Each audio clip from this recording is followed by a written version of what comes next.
you wake the crowd. F'nAround, stop the day. Rats and rapes, we got something to say. Good morning and welcome back to F'nAround in the Morning. I'm your co-host Joe. What's good, everybody? It's JJ again. Well, it's JJ every day, not again. Yeah, Almost. Same shit. Same shit. Same shit, different day, just like everything, right? Shit, man, dude. So listen, slight come up on the bill side, right? A little slight come up. I guess that didn't go through, huh? Yeah, I mean, they still have today to try, but based on how much they've been acknowledging their loss and their defeat, right? And Pritzker's statements about how he's like basically disappointed it didn't go through, it means all their efforts and tries did not work. So that's all about the power of the people. I mean, people actually stood up. They realized it hurts them. It doesn't help them. It hurts businesses, and it wasn't for their benefit. And they came together, right? Yeah, massive shout out to, Ty and them, Canna Equity. Weren't they all in Springfield yesterday? Yeah, I was seeing some stuff on social media. They were all down there. They set up right there they set up right down there in the Capitol. They set up what they were doing. They were doing speeches. They were informing people. I mean, even saw some notes that they're pushing this bill through in the lame duck session, right? They're trying to force it through. There was over 700 people who spoke against it in lobbying, and only a little over 30 supporting it for like sworn statements or whatever that's called. Damn, and I bet you dive into that list of 30 people. Most of them are the mayors that you mentioned yesterday, which we're going to make sure we get that list in rotation so that everybody can know exactly which mayor was behind this bill. Surprisingly, by the way, there was a big push last night by our mayor, Chicago Johnson, to kill the bill. Really? Yeah, he got up and he fought. He went head to head with Pritzker to kill it. He's like, I don't think we should do this. It doesn't help. Why don't we relook at the taxing of it and how we regulate the taxes on it and change the taxes instead of completely killing industry? Pritzker must have not accepted that Cash App request. Yeah. Yeah, he left them hanging on the Cash App request. So Buddy was like, fuck this, I'm against it now. Now he probably left his ass out to dry with Tom Homan coming in. So then, yeah, like you're saying. So, it's really nice the way that you can point these things out. Now, yeah, we always say, like, listen, sometimes some of this stuff is just a little bit too coincidental, right? We understand that. But isn't it a really crazy concept to just see how things really work out? You find out a few days later, you got somebody advocating for you for this bill so hard. Listen, man, we got to do this, right? But for the kids, power to the kids, right? And then once you find out that Pritzker is about to displace all the immigrants in your city, it's fuck the kids now. Well, it's Homan displacing them. It's just Pritzker's not giving them the funds, I believe. Well, yeah, but that's the way that they set it up, though. So it's never going to be Pritzker displacing them. But what people won't talk about is the fact that the reason why Homan's got to displace them is because Pritzker's cutting off his funding, right? Which was already preset and done months ago.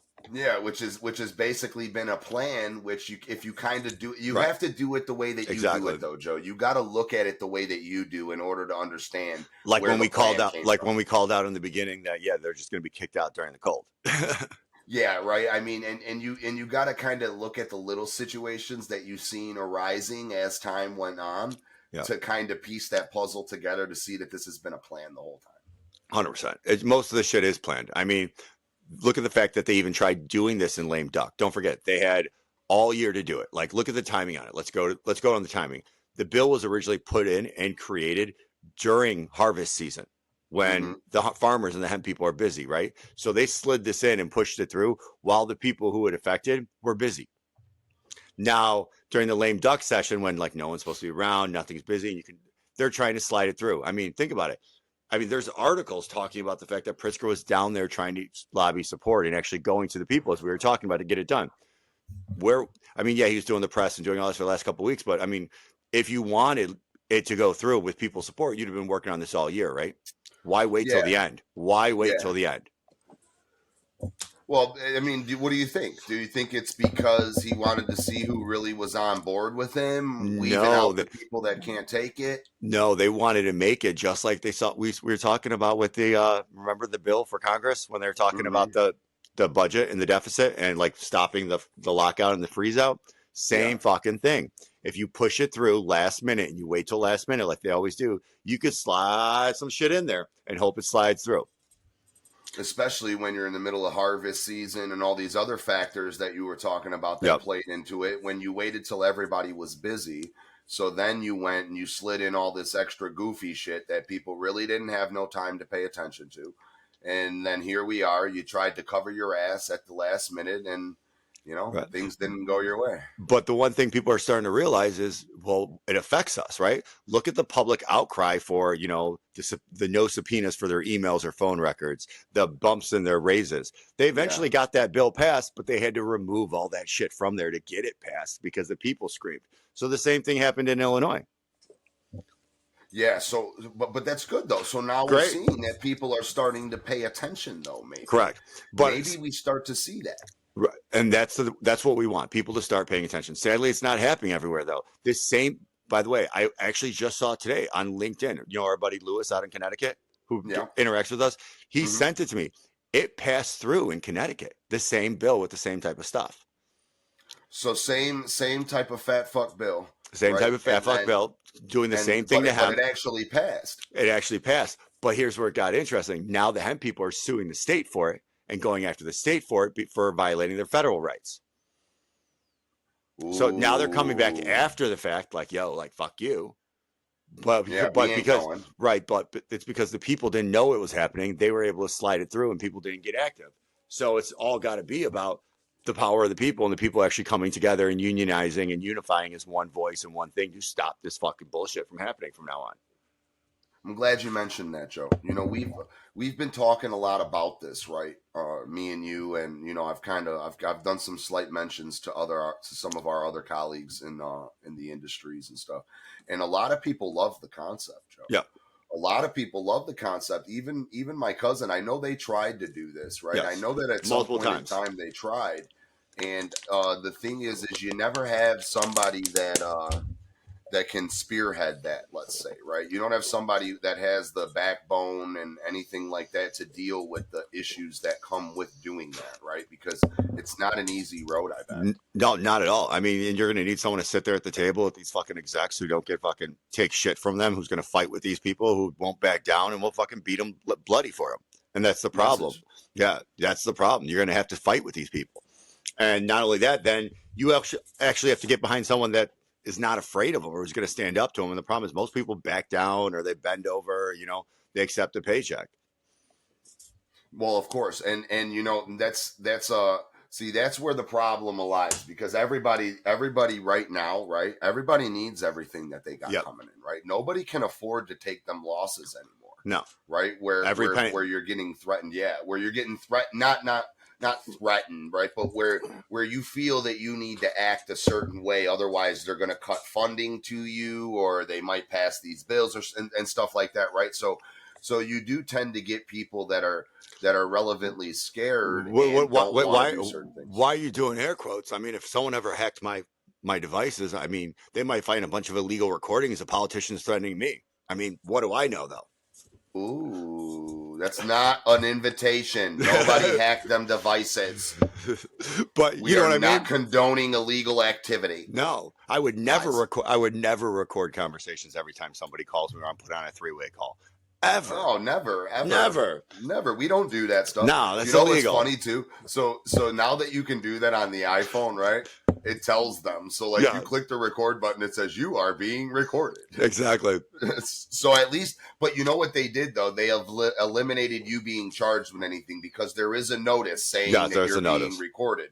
So it is nice. And I'm not going to lie to you, I use it a lot in what we do, but I use it for a different reason. I'm not trying to cover my ass. I'm trying to be able to remember everything that's talked about on the call, right? So if I'm building a marketing plan out, or if I'm getting budgets together with a group of the artists or something like that, I do that so that I can go back and say, okay, listen, this is what we talked about, right? not for no malicious intent, but it's mine's not malicious either. Mine's just no, yours is covered. No, yeah, yours is covered. Yeah. Listen, it's standard. You know what's sad is that you got to do that in business these days more than you needed to ever do. You've lost the loyalty and stuff. People always tend to forget what they said, right? Oh, I don't remember saying that. Yeah, okay, dude. So, but I will tell you a funny thing. I'll give you a little message for anyone who's in a situation that they feel like they have that or they need to be worried. A great thing to do is, have a podcast or something and keep it in there as something that you schedule publishing, and every day you have to push back the scheduling just in case. Yeah. So you just keep all those recorded messages right there to drop us a podcast whenever you want. You just keep scheduling it out the next day, every day. There you go. Or we could do you one better. Just give us a call, right? Just give us a buzz. We love doing this shit for real. We really and I'm gonna do this again. We've been diving into stories, but once again, great numbers, Joe. The analytics you gave me the other day, out of this fucking world, my boy. And that is not anything to do with us, right? We just come up here and we just bullshit and talk about shit that needs to be talked about. Exactly. It's you guys that are listening, that are keeping this rolling and making all this possible. So we appreciate the fuck out of all of our supporters, dude. So speaking of rolling and supporting our supporters, let's roll this fat fuck out of the way and talk about how we try to roll over the people. Let's go. Let's fucking go, baby. So we're gonna do it. We're gonna do a little bit slightly different today, though. We kind of learned a little stuff yesterday, and we're just gonna kind of handle the situation a little bit differently, and we're gonna basically just give our opinions today, Joseph. Right? That's our opinions on what they think. So at the end of what we talked about yesterday, right? We started to tie this thing in on how it all goes back to cannabis, right? How it all goes back to Big Canna and the dispos, right? So you're not going to be able to sell these products that are above a certain percentage, right? Which is an impossibility to meet. We've established that just for a quick recap, right? If anybody didn't get to catch it yesterday, go back, listen to the episode. We kind of connected the dots from hemp grower to Big Canna, right? And how it's all going to go back to them. Yeah, now what we're going to do is we're going to show you how this taps into a whole nother industry that is so much bigger, so much older, so much more powerful, right? Right. And don't forget, we did talk in earlier episodes how they're already tying it back to big tobacco. So what do you think comes after big tobacco? Come on, people. We want you guys to know this too. So if this is a chance, you obviously think big fucking alcohol, baby. Exactly. Big alcohol, dude. So, Joe, how does this work and what the fuck are they doing? So this is where it gets interesting. And I mean, you've seen all these drinks popping up all over the state and all these ways. Yeah. So they're everywhere. And these drinks are going left and right, and they're being processed and they're being made. They slid in here in this lovely little bill, a little ability for those drinks that are being sold at all the dispensaries and on all the shelves and dispensaries to be sold at any liquor store in the state. Any store that over 90% of their sales are liquor. Whoa. So, and here's the best part. It doesn't have child safety concerns. It doesn't need to have any child safety differences. Just sold like a normal can, however they want to do it, in any liquor store that has over 90% sales in this state of Illinois. So now, Joe, I want to stop you. I'm just confused and I want to understand. What do you mean by a liquor store that has 90% sales? What does that mean? That means if you go to a Jewel, it won't work because not 90% of their sales are liquor. So if you go... Oh, okay. So no like Kroger, I mean, not Kroger. You guys don't have Kroger. Right. Sorry. No Jewel, no Pete's, Mariano's, no Pete's, Mariano's, nothing like that can carry the stuff. But if you went to like a 5-star liquors, right? Crown Liquor, something like that. Okay. Yeah. Okay, thanks. Thank you. Yeah. Any of those, as long as it's above 90% in alcohol sales, can carry these hemp drinks as long as it's these THC drinks, as long as it's below 10 milligrams. Ooh. And most of them are. Yeah, most of them are. Yeah. So it gives you full distribution throughout the whole state. I mean, look at the numbers going up. Not only are you killing the hemp, a $500 million industry in the state, and moving some of that money back to cannabis, but now you're giving your drinks the ability to go throughout the whole state. Anywhere in the state, not just your dispensaries. So not only does it help your shelf space, it helps your distribution. It helps where you're going and how many people could buy it, because how many people are just going to buy it in a liquor store because they enjoy it. I mean, honestly, if I was 21 and I was young and I was in there, I'd probably buy it and use it as a mixer with my hard liquor. Most definitely. 100%. Yeah, most definitely. Yeah. We're not condoning that and telling you to do it. I'm just saying what I would have done. No, just examples. So now what they're going to do is they've not only stopped all hemp growers or businesses, right? Right. They've not only stopped them from being able to make any type of money, Right. Because now their only option is to get it to the dispos. Right. If the dispos even pick it up, mind you, Correct. we talked about this. They probably wouldn't even buy their product. They buy the farm, right? Is Right. what you said, right? Buy the farm. On pennies on the dollar. Correct. Pennies on the dollar. I'm sorry. So we've established that would be the route that they go, right? So now you've put them in a chokehold as far as getting their product sold, right? Now they can't even distribute their hemp drinks. Correct. So now, because don't forget that was already cut out. That was already cut out before anyway. Yeah. Wait. What do you mean? Because remember, that's considered for the people. That was considered synthetic and processed, so they were already being removed anyway as a processing point that they couldn't use. The hemp bill already removed their ability to make it, so the only people that could make the drinks now are the actual processors with cannabis licenses. Yeah, the craft players or the original big grows. But the craft players still gotta hope that the big players take their product because they've got all the dispos. They got the majority of them, yes. Oh yeah, not all, obviously, not all. but yeah, but they got a strong hold on them anyway.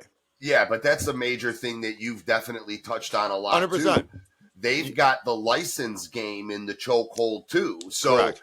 It's like everything that you have to get in the industry, right?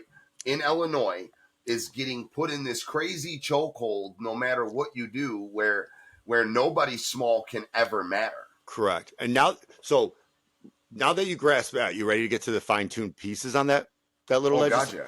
So let's get fucking to it, baby. Just because you have the drink doesn't mean it's guaranteed to go on the shelves.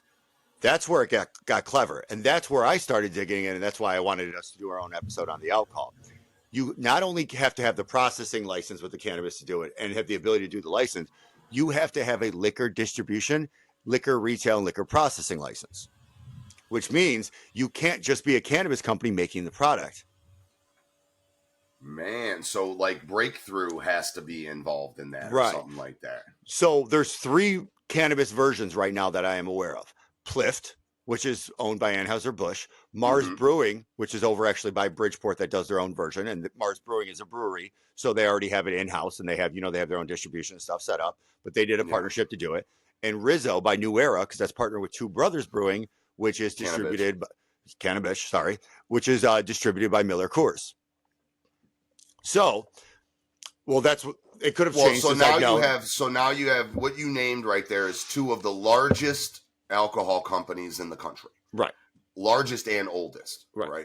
So, and then you have a small brewery out of Bridgeport, right, who is doing their own little in-house thing, right? We don't know if they're attached to anything big or nothing like that. They're doing their own little in-house situation. I mean, and honestly, that was when I last checked. Maybe Two Brothers isn't carried by Miller Coors anymore. Maybe Plift's not carried by Anheuser-Busch, but I doubt people would want to give up those relationships.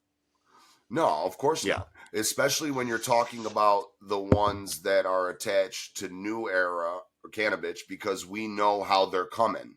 Right. So we know what their plan is with doing that. So here's where it gets even more interesting. And let's just start talking about coincidences, right?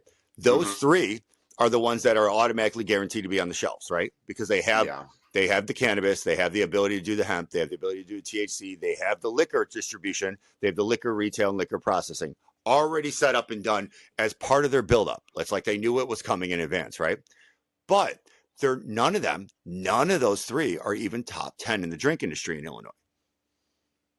Who's top 10? Who's the top players? Here, I will pull it up for you while you're going, but just think about this for a second. But here's where it gets more interesting while I'm pulling this up. Not one of the top players got mad and spoke out about that bill. So that's where I thought this was interesting. So the top ones are Keef Brands, Uncle Arnie's, Botanica, Acreage Holdings, Can, everyone knows Can, CQ Drinks, Mary Med, Revolution Cannabis, Agrify Corp, Artet, and the Zero Proof. Those are the top players with the drinks, according to Headset, which is a data analytic company that pulls cannabis stuff. So those are the top drink carriers in the state of Illinois. Did you hear Mars? Did you hear Rizzo? Or did you hear Plift on there? No, I did not. So now let's just be coincidental here. If the 3 companies that are already guaranteed to be on the shelves have all their licenses in place and they can be out day one, makes sense they're not going to fight the bill. But those companies that have the market share, that control the market, that have brand recognition and everybody knows. I mean, honestly, I didn't even know about Pliffs or Mars until I started digging into this for us today. Yeah. Mm-hmm. And they're not making a fuss about it. They're not saying a word. Does that mean they're just promised the liquor license is guaranteed? Ooh. So that's how I took. So is that something that we can find out though, or is there anybody that we can ask? Maybe. Well, because it didn't go through, there's no liquor license going to come through or guaranteed, right? Yeah. Or maybe they were already given it. But think about it. You to have those licenses in place and set it up, isn't that the same thing Burke did? Yeah. Isn't that part of his whole fucking thing when he went down? He was doing that? Selling the liquor licenses and guaranteeing it? Selling the licenses with guarantees, yeah. Right. So if you're talking about the big players not fighting a bill that hurts their market share and directly competes with their business, it means there was some back-end handshake or deal meant that either they already have it and they're not activating and using it, they're already guaranteed it, or they were promised a license without the due diligence process of the liquor licensing board. So now I'm gonna start doing this a lot too, right? When we talk about this stuff, because I really want to dive down this path. Whether it involves us or not, right, is a whole different story. But if we can kind of spearhead creating this situation for the industry, right, I'm a happy camper.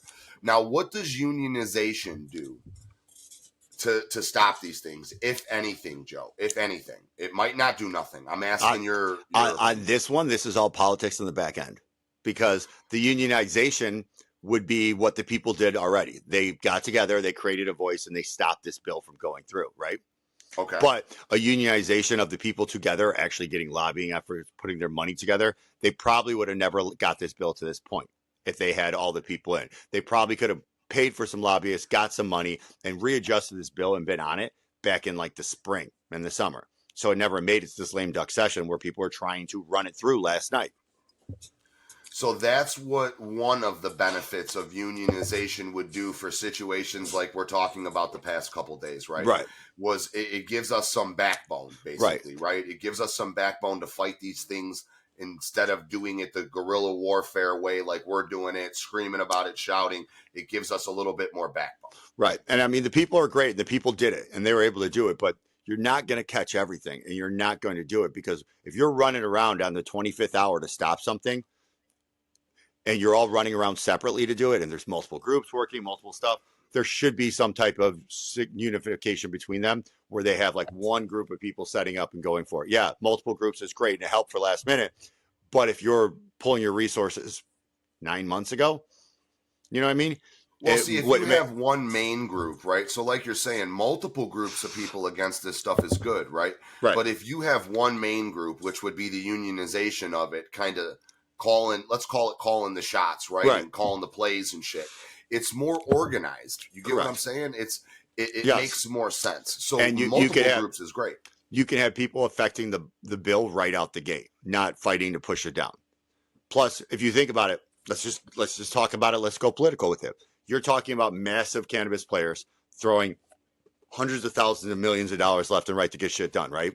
I'm not saying what they threw in here. I don't know, but I'm just comparing it to Florida where they spent over $100 million for that rule, right? Yeah, dude. So and then didn't they even lose or something? Yeah, still lost. And the Vatican spoke out against it. We talked about that too. yeah, dude. Them fucking chooches. Since when do they speak out against stuff? Somebody's protecting some type of interest in Florida, but that's not. Yeah, man. They caught the Pope rolling up his backwood, man. He was in the mode. He was like, man, let me get in on this, man. Let me fuck with these people. Let me stir the pot, dude. So now let's look at hemp, right? There's so many players throughout the state, so many people doing it, but none of them have the deep pockets that cannabis do, right? Most of them aren't even close to it.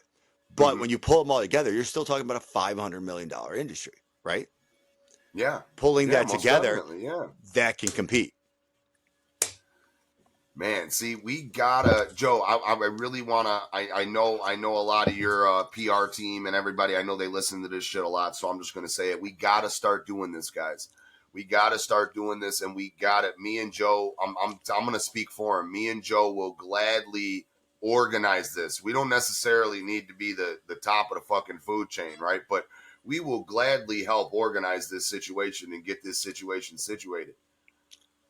Do whatever we got to do. It's got to get unionized and put together. But I mean, when it talks about fighting big canna and stepping up and taking a punch to the chin, I'm more than willing to step up there and fight with any one of them. Oh God, yeah, dude, I love my reefer, bro. I love my reefer, man. And they're fucking giving the industry a horrible name, dude. It's such a scary industry to get involved in, dude. Absolutely. I mean, what they're doing, just the fact that like you're killing the whole hemp. Now you're giving basically liquor the way in.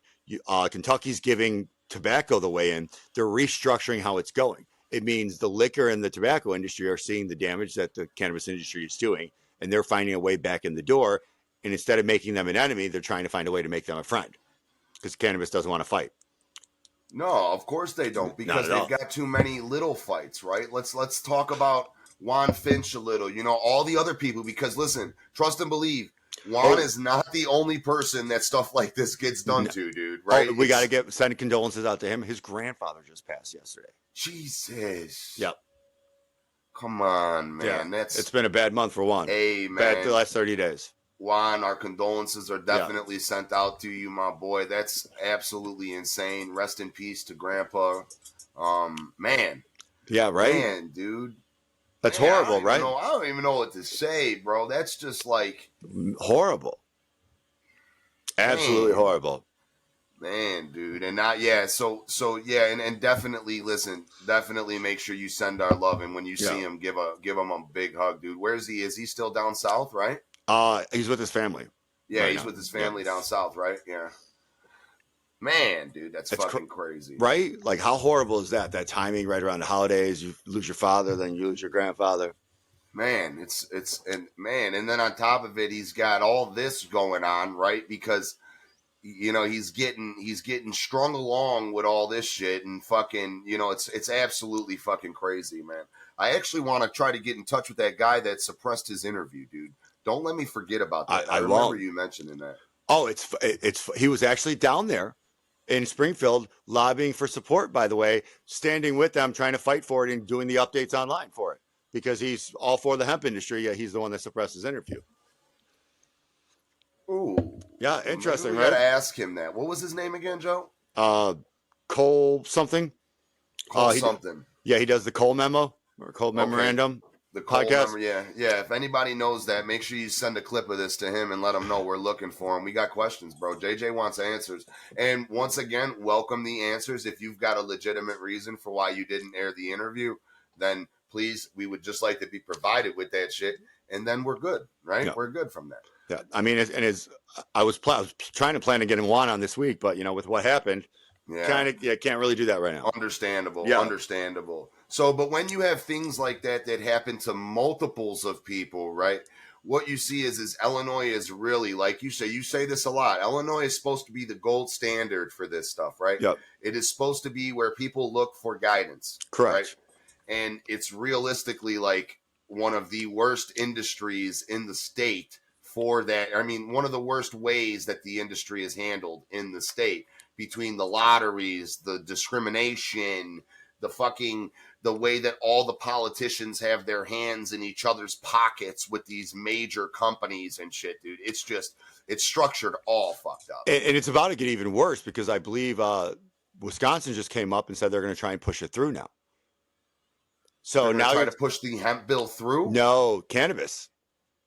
Oh, but I mean, is that going to be, so what makes it worse now? How does that make the industry worse? Because now you're talking about all the people that spent all that money to be on the border of Wisconsin now going to lose their money, go cry to their buddy Pritzker, and now he's got to find a way to make up for those losses. So that means taxes up.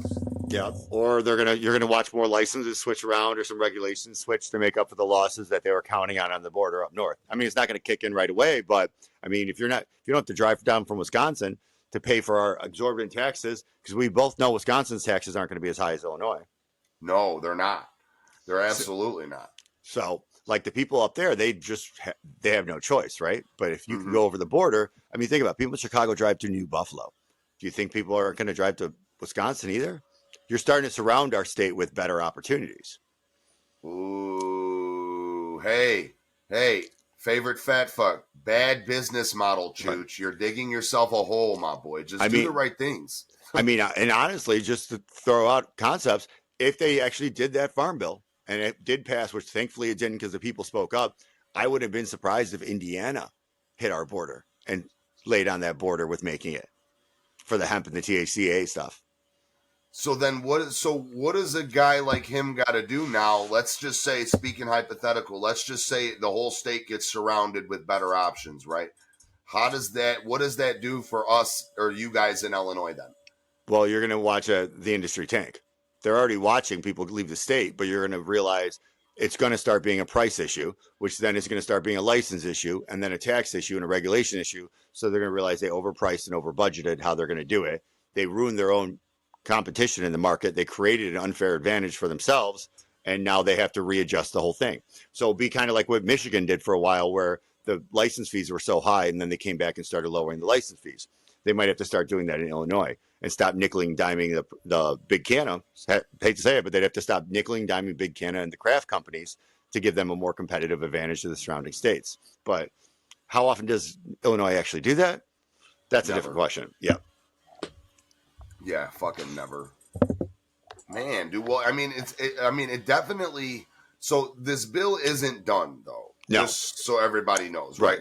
They will probably pitch either another one or they're going to try to do this again, right? Well, what's going to happen is if they don't try again today, they're going to have to kill it, right? Lame duck. And they're going to probably end. And based on all the news and the articles, it's dead in the water. Everyone's saying it's dead in the water. It's not going anywhere, which is great. But what they're going to do is they're going to start probably working up in the new session. Once this lame duck session is over, they're going to start trying to redraft it and rebuild a new one, right? Because they're going to try again. They don't stop, right? They always keep going. So what they're going to do is they're going to try a different version of it that would appease both sides and have some gimmies in there. And then everyone's going to have to look again to see, okay, where are the loopholes? What are they did? So at this point, then, this is where you want everybody to get together, where you don't have, what was it, Senator Lightford or whatever her name was, putting together another version that's one way and it looks like a monopoly for cannabis and liquor, and sets it all up where not only is it sets it up for them where it's given, but it hurts everybody else, hurts the industry, hurts the consumer, and it looks like they're doing a bunch of back end bribes to basically silence the competition. Because as I said, nobody, I mean, you, James, if you were in the top 10 list and this bill was going through and you found out they're going to be on the shelves in every liquor store in the state before you, and you'd have to wait for the liquor licensing approving process, how long does that take? Oh God. Right. Man, I can tell you that could be quite some time. Yeah. Correct. So for you not to make a word when a bill is giving a House bill is giving a competitive advantage to people not even in the top 10, what does that say? Somebody's lying in your pocket. Or somebody's already guaranteed that they won't get a competitive advantage. Yeah, but see, so how do we prove these things, though? That's the problem. They're very smart about what they do. I mean, obviously, these conversations are offhand. They're in person. It's kind of backroom deals. And what are you going to do? Sue because they didn't come through on a bribe if you don't get it? No, right? Yeah, right. And I mean, it's not like politics are like 100% above board. Most of it's crooked and corrupt anyway. Like there's no guarantee they're going to come through with it. Mm-hmm. You're just taking them at their word, which says a lot too. Which means you got as much dirt on them as they have on you. That's what MAD means. Mutually assured destruction. They both have crap on each other. Problem is, if you're playing the MAD game, make sure you can afford the repercussions if you don't keep up on your side of the bargain. Well, we need to listen. We need to keep going and keep this bill out there, though, regardless of it maybe sitting in a lame duck situation or whatever the fuck they're gonna get going, right?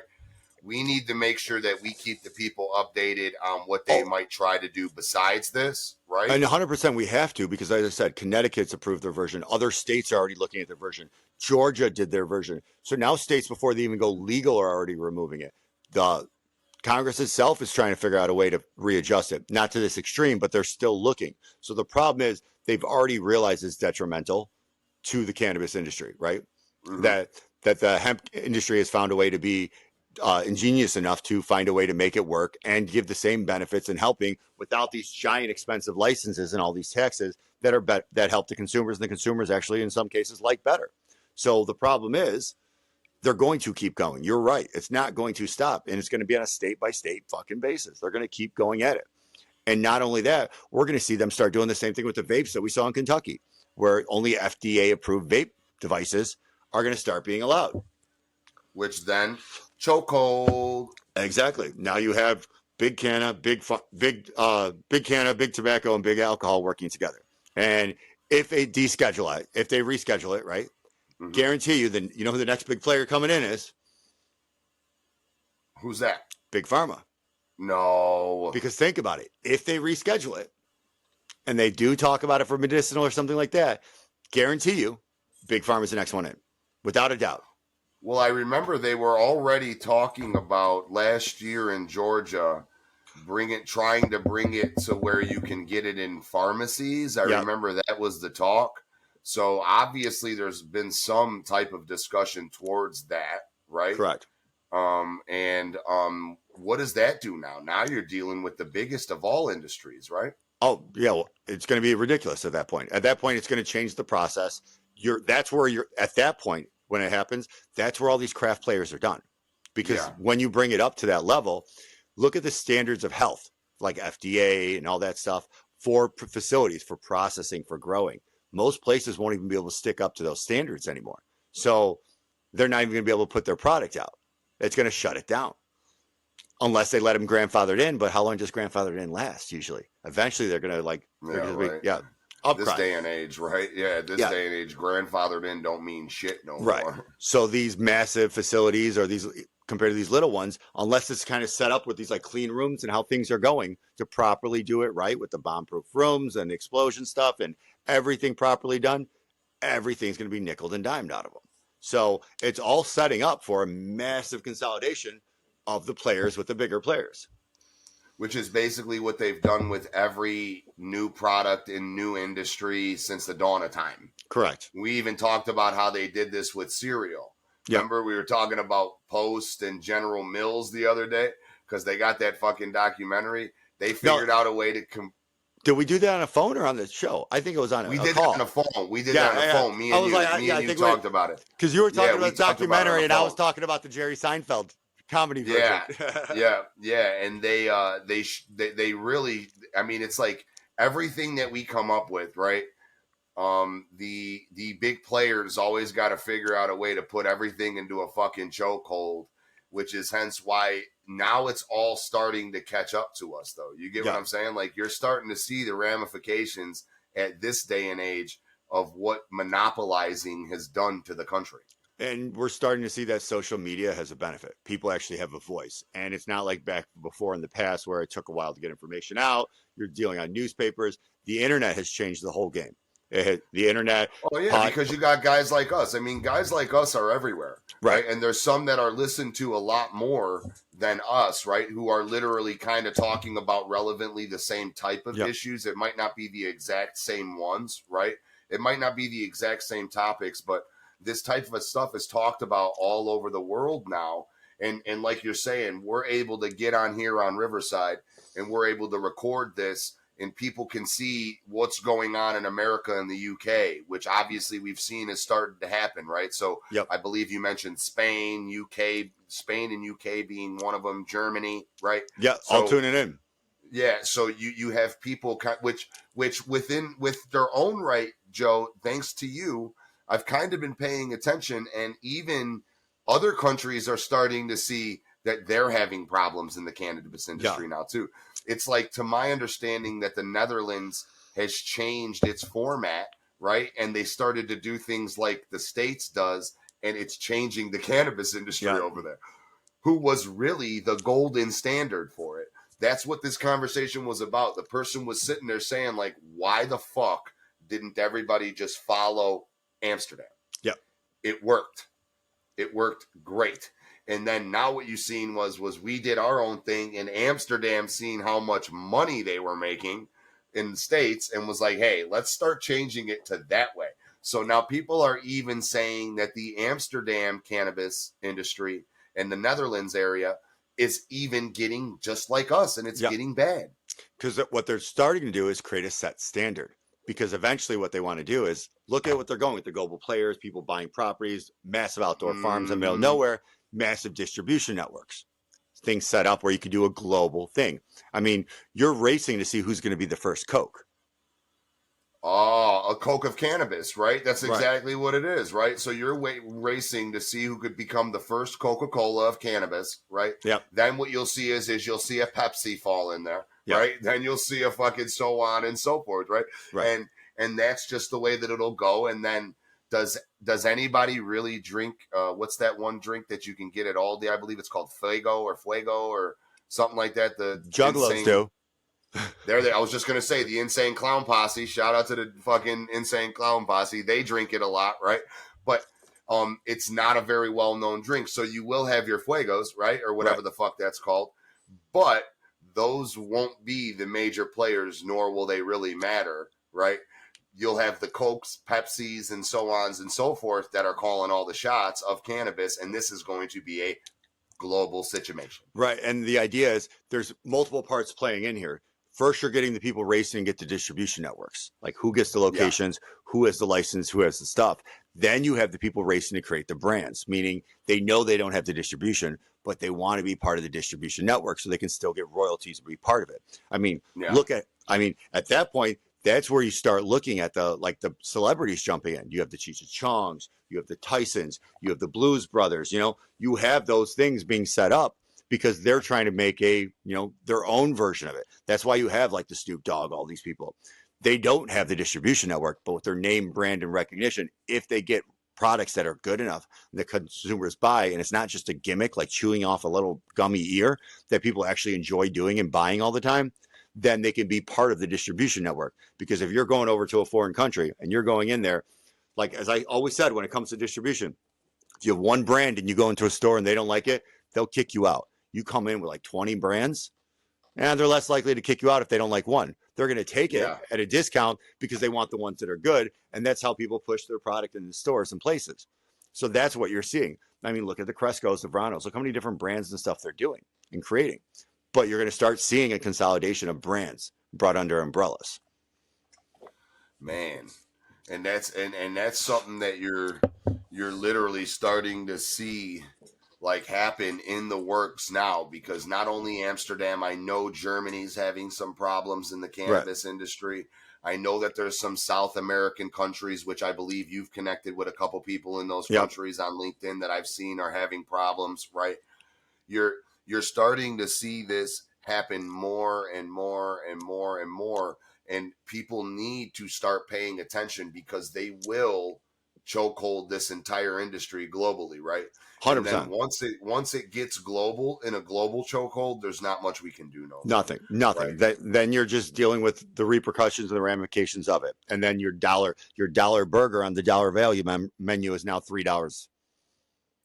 And mind you, that's not saying not saying that we can necessarily do anything really about them getting it globally, right? But what you want to make sure that you do as people in the industry, which is even applied to music now too, right? So this kind of goes hand in hand. You're kind of starting to see that the little people, which we'll use as artists in the music industry, right? So the little people are starting to pay attention that like, hey, you guys are kind of fucking us, and we're not going for it. You have guys like Snoop Dogg speaking out against streaming numbers and how they get paid so less. You went from making whatever your CD sold for on shelves to making fractions of a cent on streams, right? So what you're seeing is that people are starting to speak out. So if we can tighten this up as an industry on both ends, right? So you have us trying to do it with Motivate the Trenches and become like one of the independent labels that still lives by that, right? Not saying that you don't work with the big players, right? You always need them, but we're not going to let the big players take us over. So if we start speaking out to that on this side and we start organizing on the cannabis end, right? And we start working against the big players now, right? That doesn't mean that the big players won't get it global. That's going to happen anyways. You're not going to stop that. Never right? going to stop it. But you will have your organized situation to control it. Yeah. And you can still. No, go what you're saying. You could still have the other brands sit at the table where it's not just Anheuser-Busch and Miller Coors. You can get the Goose Islands. You can get like the Three Floyds. You can get the PBR. You can get everybody else who wants to sit there. They still have a piece. But the problem is if they race to the finish line before anybody else gets there and plays the regulations and the rules, no one else can afford to get up there. 100%. And if we're organized as far as, and listen, when I say I'm an avid supporter of the cannabis industry, right? I've made it clear, I've never been in it, right? I've grown my own plants before, so on and so forth. I'm an advocate. I'm an avid supporter of it. So, getting organized is key so that we can try to combat some of these issues and be able to sit at that table with people like Anheuser-Busch and Miller and all these other people that Joey's mentioned that are basically trying to put it in a chokehold. And then when Big Pharma gets involved, because you're not going to be able to stop that either, like Joe said, they're trying to push this to get it rescheduled because of medicinal purposes. Correct. Well, it's fucking common sense. Big Pharma is going to be involved. So if you want to be able to have a voice at this table, it's about getting organized and getting organized now. Right. And it's funny how it moved because in the beginning, years ago, way pre-COVID, back when it was still medicinal and it wasn't even, recreational yet in Illinois, the way it was being viewed was that liquor was going to get involved from the beginning for distribution channels because they wanted to control it. Like in Illinois, you know how we have Southern and Glazer and all that stuff? If they were able to do that for cannabis, that's what they wanted to do. That's how they're setting it up. California set it up on that model. I don't know if you know that. If you look into it, they don't distribute it themselves. You have to go to a distributor and distributes it. So they structure that model, and that was kind of like what they were planning on doing. So that was their way in, and the liquor was going to be in. But, Illinois didn't do it that way. They went a whole different route. But they've been, since day one, this has always been structured to let the other players in. It was just you had to watch the cues. Man, you guys, listen, we got to pay attention here. To be aware is to be alive. You guys got to, which most people are doing now. We mentioned this at the beginning. People are starting to pay attention to these bills and go through them, right? Yep. Which is good. But we need more voices, guys. Yep. We need more people speaking out, not just me and Joe, not just support your work. We need people to really get behind these situations. And anybody that is interested to get behind this, that feels that they, can bring something to the table, please reach out. And reach out. And I think one thing that people have to start doing, and I've noticed this, and one thing I've seen on LinkedIn is people are only speaking out in their states, which is great. You're supporting your states. But if it's the same fight in every state, your voice matters still. I mean, when it's going on in another state, you should be on it and talking about it. Like when they're messing up with vape laws in Kentucky and letting big tobacco in to screw over the vape industry, people should be going at it, whether you live there or don't. It's going to eventually affect everybody else because here's what people aren't realizing. All you need to do is set a precedent. You have to show that it works, show that it's going well, show that it does FDA. And what they're going to do is eventually you're going to start using a couple states as when it does eventually go federal, and it will eventually at one point or another. We know that. Yeah. You need the precedents from the states and how you're going to do it. So the states that do the changes that invite these big players in to do a chokehold are the states that are going to be the ones used for the precedent for those issues. Man, message, guys. Message everybody, man. Message everybody. Well, we're definitely glad that it did not go through. 100%. We got to stay aware and we got to keep updates on this and see if they do try to pass anything else or if some fluky shit happens. And keep an eye on all the politicians that were in the Sun-Times article that were supporting it outright for it and their cities because watch, they're going to be doing the same stuff. I mean, the fact which that we mentioned there is a mention of it on yesterday's episode. So if you don't know it or can't find it, feel free to go back and check. Joey did give them all out. And remember, don't forget, the federal government approved this and allowed it. The states weren't happy, so the states went in and is now trying to ban it. And when the state doesn't go through, the cities can do it. Look at Highland Park. Well, yeah, so they're still going to go forward with their ban. It's just not a statewide thing. Correct. And I wouldn't be surprised if the other cities don't start trying to do the same thing because they're trying to protect the interests of the business, not their business, but the cannabis business. For whatever reason, they could scream child protection, they can scream this, they can scream that, but they're trying to protect the business of Big Canna. Let's call it spot a spot. It's a fucking spot, man. We see it. We know what's happening, right? Yeah. Like, doesn't matter what excuse you do. At the end of the day, it's the same fucking thing. Man, that's fucking. Hey, listen, great job out there doing your thing on that. Everybody who was down in Springfield supporting it. So, like we said, everybody, Cannabis Equity, support your local weed man. Great job. The hemp alliances, the hemp coalition, all the people, so on and so forth. You guys did great, dude. I know that this was something that really can still affect the industry, but was going to affect it directly if it went through. Right. We'll give a shout out to Mayor Johnson too, because for once you did something right.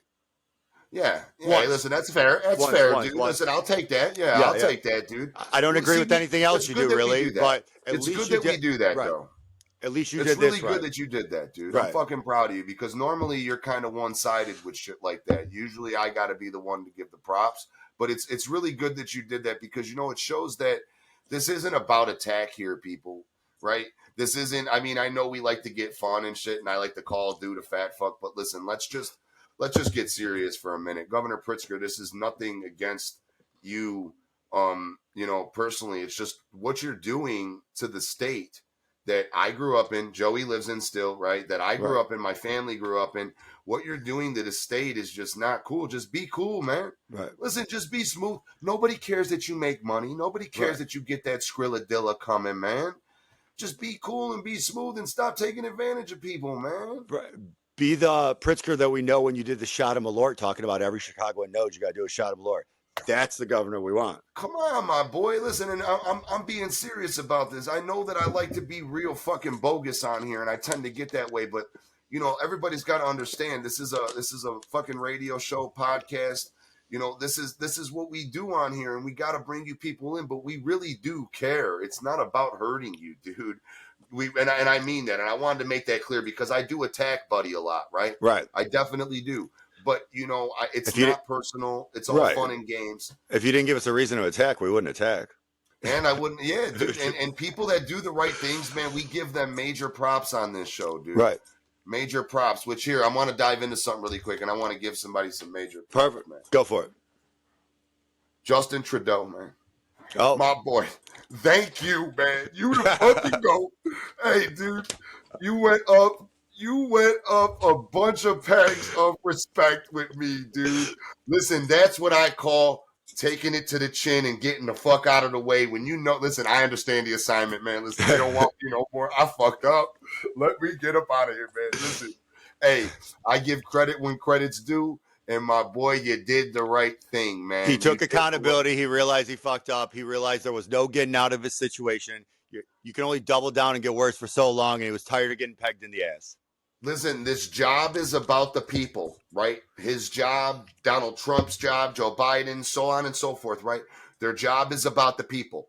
If the people legitimately, as a majority, and we know most of Canada did not want him anywhere near his slot, right? So when you know that that's the case, and you can take it to the chin, and you can listen, man, I'm gone. We're gonna hold it. However, I don't know how they figure out who comes in or nothing, right?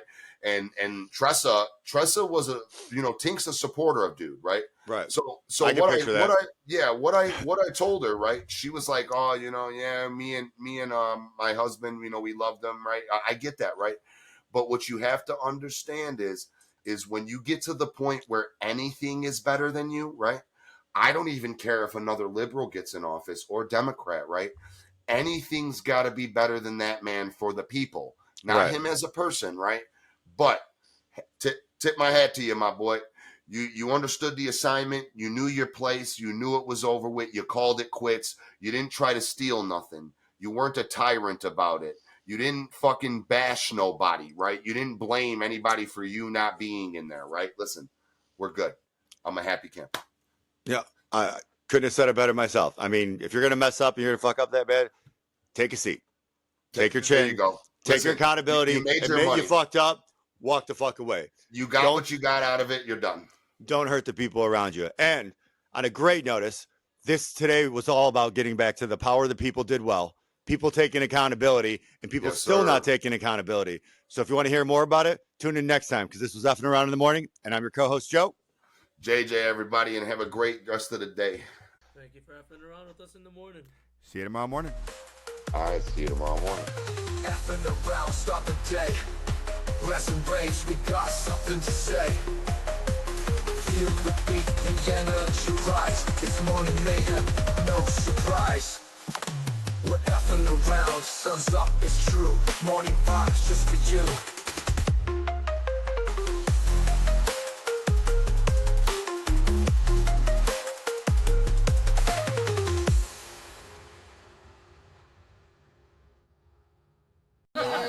Sounds good.